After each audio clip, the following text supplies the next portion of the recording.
Boa tarde a todos. Estamos aqui para mais um estudo do Evangelho na nossa tarde de domingo. Eu sou Michele, trabalhadora dessa instituição, no setor doutrinário e também no atendimento fraterno.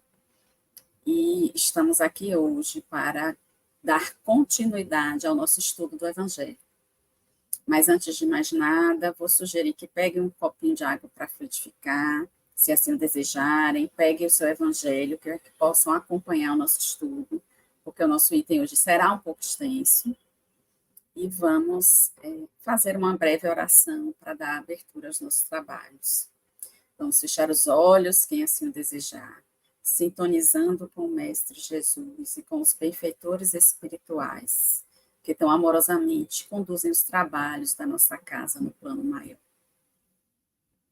Que possa, Senhor, nos abençoar, nos intuir, para que nossas palavras possam tocar nos mais íntimas necessidades do coração de cada um que esteja agora ou no futuro nos escutando. Que assim seja. Bem, meus irmãos, o capítulo que nós estamos estudando é o capítulo 13, que a vossa mão esquerda não saiba o que dá a vossa mão direita. E vamos estudar especificamente hoje a beneficência, que vai dos itens 11 a 16. São cerca de 6 páginas aqui na minha tradução. Eu vou selecionar alguns textos para que a gente possa ilustrar o nosso estudo de hoje. Então, eu vou primeiro começar com a definição de beneficência. O que seria a beneficência, né? A beneficência, como é um estudo, acho que vale a pena a gente ressaltar que beneficência não existe, existe apenas a palavra beneficência, essa é a palavra correta. É o ato, a prática ou virtude de fazer o bem, de beneficiar o próximo, de bem fazer. A beneficência vem do latim, significa fazer o bem às pessoas envolvidas. Então, eu vou começar lendo o item 11, onde nos diz Adolfo, bispo de Argel. A beneficência, meus amigos, dá-vos-ar nesse mundo os mais puros e suaves deleites. As alegrias do coração, que nem o remorso, nem a indiferença perturbam. Ó, pudesseis compreender tudo o que de grande e de agradável encerra a generosidade das almas belas. Sentimento que faz, olha a criatura às outras, como olha a si mesma, e se dispa jubilosa para vestir o seu irmão. Pudessem, meus amigos, ter por única ocupação tornar felizes os outros. Caridade, sublime palavra que sintetiza todas as virtudes. És tu que has de conduzir os povos à felicidade. Praticando te criarão eles para si gozos infinitos no futuro. E enquanto se acharem exilados na terra, tu lhes serás a consolação, o prelibar das alegrias de que fruirão mais tarde, quando se encontrarem reunidos no seio do Deus de amor. E na caridade que deveis procurar a paz do coração, o contentamento da alma, o remédio para as aflições da vida. Mas então, o que é beneficência? Nós já vimos que a beneficência é a prática do bem, mas não necessariamente eu vou praticá-la de uma forma desinteressada. Eu posso, muitas vezes, praticar a beneficência visando o meu reconhecimento mediante o outro, visando algum benefício, né? Como nós trazemos séculos e séculos arraigados, né, da doutrina católica, como a gente sempre escutou dentro dessa doutrina, quem dá aos pobres empresta a Deus. Então, na verdade, eu faço a beneficência no intuito de me favorecer, entre aspas, em busca de um benefício, uma salvação no futuro, quando houver o meu desencarne. Né? Muitas vezes a gente faz também a beneficência vaidosa, até um item no final do nosso capítulo, tanto para nos mostrarmos superiores, como para acharmos que dessa forma vamos alcançar mais rápido o reino dos céus, ou vamos angariar mais bônus horas, como já estudamos aqui na nossa doutrina, né? Mas, claro, muito claramente, esse tipo de beneficência já é um caminho, porque eu estou ajudando o próximo, não importa com que intuito, mas eu estou beneficiando o outro, né? mas ela é um treino para a verdadeira caridade. E quando Kardec pergunta na questão 886 aos espíritos, qual é o verdadeiro sentido da palavra caridade, como a entende Jesus, a resposta que ele recebe é benevolência para com todos, indulgência para com as imperfeições alheias e perdão das ofensas. Ou seja, a caridade é a prática do amor. A caridade é quando eu pratico aquela beneficência completamente desinteressada. Eu coloco o outro como prioridade, né? Então, a beneficência, por assim dizer, é um ensaio para essa benevolência para com todos, para essa verdadeira caridade. Então, as instruções dos espíritos, elas são justamente para que a gente pratique essa benevolência com amor, com desinteresse, no sentido de irmos galgando, alcançando a nossa evolução espiritual. Ou seja, a nossa evolução espiritual ela passa pelo outro. Sozinhos, isolados, nós não conseguiríamos alcançar. É mais ou menos isso que os espíritos nos respondem nessa questão 886. Né? A gente não deve também estar apenas preocupado em exercitar a beneficência nas chamadas grandes causas, mas nas pequenas coisas do dia a dia. Às vezes é um bom dia que você dá, é um como você está, eu posso lhe ajudar de alguma forma. Não necessariamente eu preciso dispor de grandes montantes de dinheiro para isso, né? É um ser gentil, é um perdoar uma ofensa por um irmão que por algum motivo estava ali mais irritadiço, mais descompensado, e eu não corresponder dessa forma, né? Isso tudo são pequenos atos de caridade que eu posso ter no decorrer do meu dia, né? Eu tinha um amigo muito querido que já não está mais entre nós, que sempre que a gente passava por algum semáforo e tinha algum pedinte, geralmente as pessoas abordam na janela do carro, ele abaixava o vidro do carro e ele estendia a mão, cumprimentava essa pessoa, dava um bom dia, dava uma boa tarde, e se ele tivesse, dava algum dinheiro ou não. E era impressionante que sempre o retorno dessa pessoa era o mesmo. Primeiro, aquela cara de surpresa, ele está abaixando o vidro do carro, me estendendo a mão, o que é que eu faço com essa mão?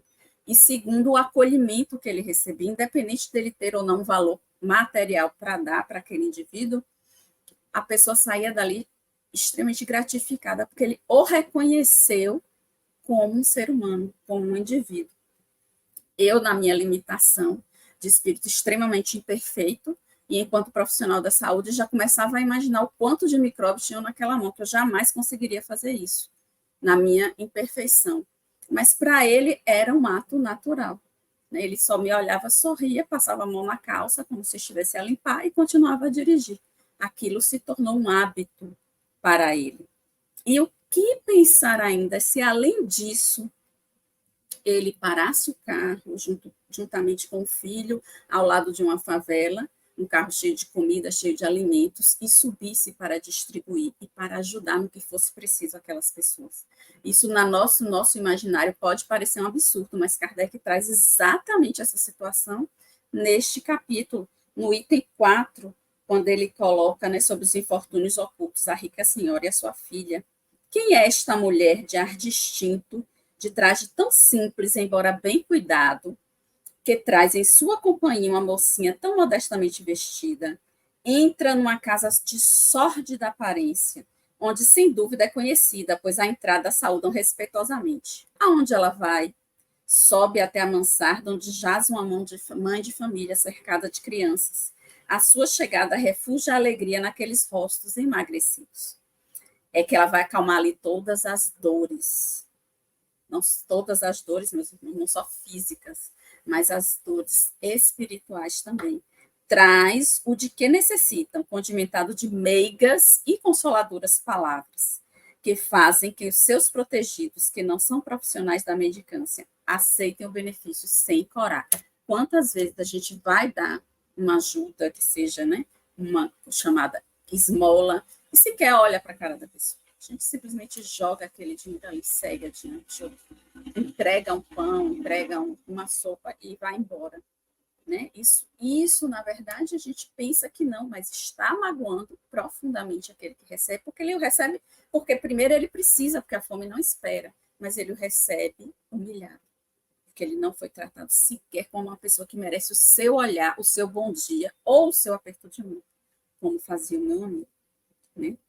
Fazer o bem, sem dúvida, nos dá crédito, mas fazer o bem com a alegria genuína no coração é isso que nós procuramos, que nós buscamos.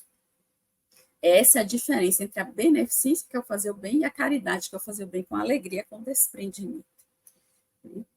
Paulo de Tarso já nos dizia em Coríntios 13, ainda que eu falasse as línguas dos homens e dos anjos, se não tiver caridade, sou como bronze que soa ou como símbolo que retina. Ainda que distribuísse todos os meus bens em sustento dos pobres, ou seja, que praticasse uma beneficência enorme, e ainda que entregasse o meu corpo para ser queimado, se não tiver caridade, de nada valeria. A caridade é paciente, a caridade é bondosa, não tem inveja. A caridade não é orgulhosa, não é arrogante. Por ora, conclui ele, que eu não vou ler todo o trecho aqui. Subsistem a fé, a esperança e a caridade, as três. Porém, a maior delas é a caridade. No item 12, São Vicente de Paulo, né, que foi um grande teólogo, um grande colaborador da Igreja Católica, ele teve como seu legado, ele não deixou obras escritas, o seu legado, a sua obra-prima foi a caridade. Ele sempre pregou, né? E hoje as filhas, chamadas Filhas da Caridade, são a maior denominação religiosa da Igreja Católica, que são as seguidoras dessa linhagem, por assim dizer, dessa filosofia de São Vicente de Paulo.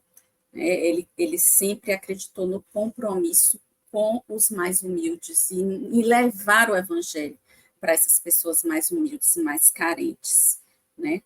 Então, ele traz no item 12, sede bons e caridosos. Essa é a chave dos céus. Chave que tendes em vossas mãos. Toda a eterna felicidade se contém neste preceito: amai-vos uns aos outros. Não pode a alma elevar-se às altas regiões espirituais, senão pelo devotamento ao próximo. Somente nos arroubos da caridade encontra ela aventura e consolação. Sede bons, amparai os vossos irmãos. Deixai de lado a horrenda chaga do egoísmo. Cumprido esse dever, abri-se-vos-á o caminho da felicidade eterna. Ainda diz: homens fortes, amai-vos, homens fracos, fazei da vossa brandura, da vossa fé, as vossas armas. A caridade é a virtude fundamental sobre que há de repousar todo o edifício das virtudes terrenas. Ou seja, sem ela não existem as outras. Sem a caridade não há esperar melhor sorte. Não há interesse moral que nos guie. Sem a caridade não há fé, pois a fé não é mais que pura luminosidade que torna brilhante uma alma caridosa. Então, meus irmãos, aqui a gente vê que a chave dos céus é o outro. Essa é a mensagem que São Vicente de Paulo nos traz. E qual a chave da caridade? O desinteresse. A partir do momento que faço algo sem pensar em me beneficiar, esquecido de mim, esse é o verdadeiro exercício da entrega. Né? Porque muitas vezes estamos fazendo a dita caridade na própria casa espírita, distribuindo cestas básicas, levando sopa aos necessitados, ou durante o atendimento fraterno, estamos falando mal do colega que chega atrasado para o trabalho, da casa, estamos falando mal do palestrante que fez uma colocação infeliz porque não estava num dia bom, estamos muitas vezes desabonando o dirigente da casa, achando que não está fazendo um bom trabalho. Então, vamos parar e pensar, será que realmente estamos ali no exercício da caridade? Podemos estar doando até o nosso tempo para preparar uma cesta básica, para distribuir uma sopa nas ruas, mas o nosso coração não está entregue ali. Se nós estamos preocupados com o que o outro está fazendo, com o que o outro está falando, e estamos preocupados em falar mal do outro, então aquilo ali pode ser até uma beneficência no sentido de que estamos fazendo um bem para alguém, mas não é uma verdadeira caridade. Não estamos ali de corpo e alma, totalmente entregues com aquele objetivo. Porque por exemplo, uma prova disso é quando você vai fazer, às vezes, o bem a alguém, você vai fazer uma beneficência, você vai doar, você vai levar uma muda de roupa, uma cesta para alguém, e a pessoa não agradece. E você sai dali incomodado, porque ela não lhe agradeceu. Então, aquilo ali pode ser uma beneficência, mas não é uma caridade. Porque se você estiver genuinamente imbuído do desejo de ajudar o outro, não importa se ele lhe deu muito obrigado, se ele não lhe deu muito obrigado. Você está fazendo aquilo com alegria, com uma sinceridade. Então, não importa o retorno que o outro vai lhe dar. Então, a caridade, ela nos eleva nesse processo de espiritualização. E quanto mais nós exercitamos, por que é tão importante a beneficência? Porque nós estamos treinando essa musculatura espiritual. Nos itens 13 e 14, Kardec nos traz as mensagens de Cáritas. Cáritas teria sido a Santa Irene. Irene, junto com as duas irmãs Ágape e Quilônia, elas eram da época dos 300 anos depois de Cristo, sob o império de Diocleciano, que foi conhecido por ser um dos maiores exterminadores dos cristãos. E elas foram denunciadas e encontraram manuscritos bíblicos na casa delas. E aí as duas irmãs, então, são levadas para abjurar, não abjuram, abjurar é você se dizer, negar o Cristo e você se dizer, né, seguidor das denominações religiosas romanas. Santa Irene foge, então, nesse meio tempo, vai para as montanhas, mas no dia seguinte ela é capturada e a noite inteira é torturada, violada pelos soldados, e mesmo assim não cede a essa tortura, não abjura, e no dia seguinte, despida de suas vestes, é queimada em praça pública. E mesmo assim, em nenhum momento ela abjura. Então, ela é considerada uma grande mártir da história do cristianismo. E ela nos traz essa mensagem, né, nesse item 13. Chama-me caridades. Você vê que ela não diz o nome. Chama-me caridade, porque a caridade ela não tem nome. Nós não colocamos nossa assinatura embaixo da caridade, da verdadeira caridade. Siga o caminho principal que conduz a Deus. Acompanhai-me, pois conheço a meta que todos deveis visar. Então, não só eu, não só você, mas todos. Seguindo, mais adiante ela diz, digo-vos apenas, sou a caridade, e vos estendo as mãos pelos vossos irmãos que sofrem. Mas se peço, também dou, e dou muito. Convido-vos para um grande banquete e forneça a árvore onde todos vos saciareis. Vede quanto é bela, como está carregada de flores e frutos. Ide, colhei e apanhai todos os frutos dessa magnificente árvore, que se chama a beneficência. No lugar dos ramos que lhe tirardes, atarei todas as boas ações que praticardes, e levarei a árvore a Deus, que a carregará de novo, porquanto a beneficência é inexaurível. No item 14, Cáritas continua. Várias maneiras há de fazer-se a caridade, que muitos dentre vós confundem com a esmola. Diferença grande vai, no entanto, de uma para a outra. A esmola, meus amigos, é de algumas vezes útil, porque dá alívio aos pobres, mas é quase sempre humilhante, tanto para o que eu dá como para o que recebe.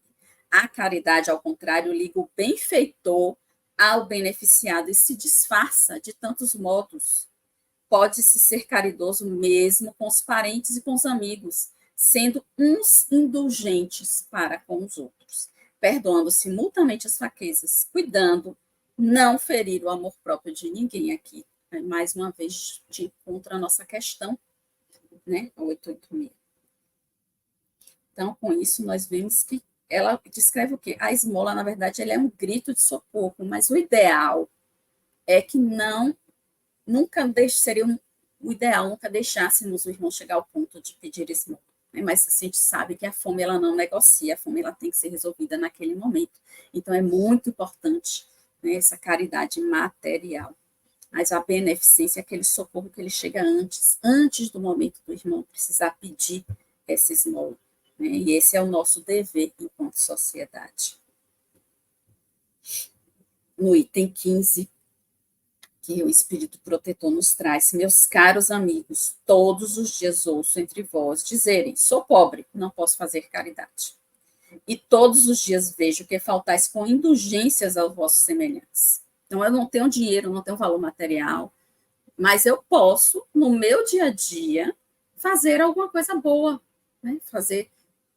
Sentar ali diante de um idoso, num asilo, por exemplo, e escutar 15 minutos aquele idoso. Aquele idoso ali vai sair feliz, porque ele simplesmente precisa de quê? De alguém para conversar. Ir num abrigo de crianças e brincar meia hora com a criança. Quantas vezes aquela criança, apesar de estar cercada de outras crianças, está extremamente solitária, porque ela quer um pouco de atenção que seja para ela, exclusiva para ela, e não dividida o tempo todo com todos os outros que estão ali naquela mesma situação de abandono que ela. Então, não preciso de dinheiro para isso. Você não precisa levar guloseimas, você não precisa levar roupas. Você não tem dinheiro, ok, mas doe um pouco do seu tempo. Sente-se um pouco, às vezes, com aquela pessoa que você olhou, está cabisbaixa, está pensativa. Sente-se ao lado dela e apenas, eu não sei o que falar. Apenas escute. Porque muitas vezes o que ela precisa é disso, é de alguém que a escute. Mas escutar, não fingir que está simplesmente ali, estar presente, estar conectado com ela. E, às vezes, é só isso que a pessoa precisa. E isso não requer nenhum dinheiro. Continuando nosso item 15. Nada lhes perdoais e vos arvorais em juízes, muitas vezes severos, sem querer saber se ficariais satisfeitos do mesmo modo que procedem com outros. Que, às vezes, para julgar o outro, a gente é bem eficaz. Mas, quando nós agimos dessa forma, nós estamos bem complacentes. É isso que ele está querendo dizer aqui. Não é também a caridade a indulgência? Vós que apenas podeis fazer a caridade praticando a indulgência, não tem dinheiro nenhum, mas seja indulgente com o outro. Fazer assim e fazer largamente. Ele conta ainda, nesse item 15, a história de dois amigos, né, que eles estavam encarnados, enquanto estavam encarnados, foram avaliados através de moedas todas as boas ações que eles fizeram. Um era extremamente rico, outro era extremamente pobre. E quando os dois chegaram, né, diante de Deus, foi colocada uma balança com um saco. O do rico estava repleto de moedas, e o do pobre tinha 3 moedinhas. E essa balança era aquelas balanças que um sobe e outro desce. E o saco que tinha 3 moedinhas ficou extremamente pesado e desceu de verdade. E Deus falou para eles que o rico ele deu, mas ele deu do que lhe sobrava. Ele tinha, ele ia distribuindo. Mas o pobre, ele tirou do que lhe faltava para doar. Então, aquilo que ele tirou, que lhe faltava, como a viúva no gasofilácio, que dá 2 moedinhas, né? E Jesus fala, ela tirou do que lhe faltava. Então, esse sim tinha um peso muito grande, que é a historinha que tem aqui no nosso item 15. E para finalizar, o item 16, a mulher rica, venturosa, que não precisa empregar o tempo nos trabalhos da sua casa, não poderá consagrar algumas horas a trabalhos úteis aos seus semelhantes. Falou mulher, mas pode ser qualquer um de nós. Né? As aves do céu, Deus dá o alimento, ele diz aqui. E às vezes a gente está tão preocupado com o que vai receber e não se atina para parar para entender que se a gente der, a gente já vai estar recebendo muito mais do que a gente imagina. Todos vós podeis dar, em qualquer classe que estiverdes, tendes alguma coisa que podeis partilhar. O que quer que seja que Deus vos tenha dado, disso deveis uma parte a quem falta o necessário. Então, eu tenho, às vezes, paciência, vamos distribuir paciência. Eu tenho, às vezes, a leitura, a sabedoria, vamos distribuir essa leitura, essa sabedoria. Eu tenho, às vezes, dinheiro, vamos distribuir o dinheiro. Então, o que Deus me deu, eu posso distribuir. Diz João Bordeaux, 1861. Né? E a gente encerra, então, esse capítulo, que já estamos aquém do nosso tempo, com um trechinho de Emmanuel, né? Emmanuel nos diz: a beneficência alivia a provação, a caridade extingue o mal. A beneficência auxilia, a caridade soluciona. Distribuirás a mancheias algo do ouro que se te derrama a bolsa, entretanto, se nesse algo não puseres a luz do teu amor, em forma de respeito e carinho, ante as chagas do teu semelhante, não terás construído nele a compreensão que o fará reconciliar-se consigo próprio. Conclui Emmanuel. Isso porque todos precisamos de renovação interior para o acesso aos tesouros do espírito, e fazendo o bem com o impulso das nossas próprias almas, valorizaremos a palavra com que venhamos a emiti-lo, edificando a vida em nós e junto de nós, com o próximo e conosco, realizando sempre o melhor. Emmanuel. E assim, meus irmãos, vamos encerrando o nosso estudo de hoje. Vamos fazer mais uma vez uma oração, uma prece de encerramento. Vamos fechar os olhos, quem assim o desejar, sintonizando mais uma vez com a espiritualidade maior, que tão amorosamente conduziu os trabalhos dessa tarde. Vamos vibrar por aqueles nossos irmãos que estão às ruas, muitas vezes sem comida, sem teto, aqueles irmãos abandonados nos asilos, aquelas crianças nos abrigos, a todos os necessitados que nós possamos imaginar. Vamos envolvê-los em luz, vamos envolvê-los em amor, vamos vibrar cada um deles individualmente, para que encontre o consolo e a verdadeira caridade. Vamos vibrar pelos nossos familiares, pelos nossos amigos, pelos trabalhadores do GEPEC, pelas pessoas que moram na nossa cidade, no nosso país, no nosso planeta, que possamos todos ser envolvidos em luzes de cura e de alegria. Que possamos ter uma semana produtiva e abençoada no que assim seja. Muito obrigada, muita paz.